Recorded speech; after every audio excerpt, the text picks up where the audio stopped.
A blessed day and welcome. The scripture for meditation this morning comes to us from the book of Psalms, chapter 32 and verse 6. Therefore let all the faithful pray to you while you may be found. Surely the rising of the mighty waters will not reach them. When we read through the verses above this verse, we see David declaring that a person whom God forgives and whose sins are covered is indeed blessed. Being forgiven, in fact, is considered a very happy condition. When the person does not conceal his sins but confesses them to God, he will find tremendous happiness owing to a clear conscience, which will result in peace with God. The first half of verse 6 declares that such a person has access through prayer to the Lord. Dear ones, only the pure in heart will see God, and God only responds to those who maintain an honest and contrite heart. The second half of verse 6 shifts to God's protection during perilous times.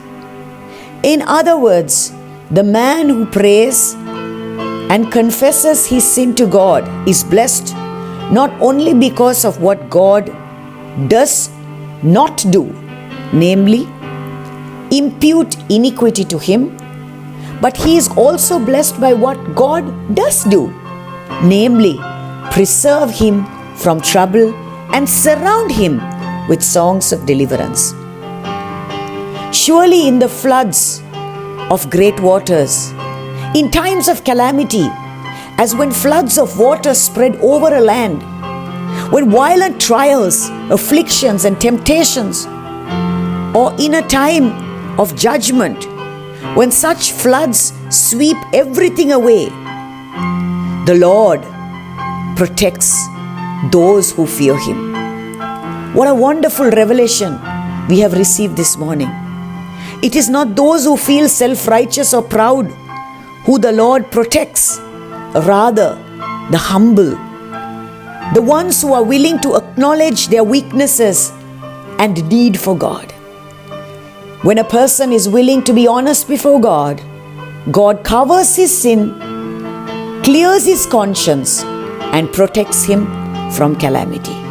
Let's just thank God for His compassion and mercy this morning. Let us pray. Abba Father, we are frail and weak. Help us to walk in your ways so that we may remain in your loving care. In Jesus' name we pray. Amen.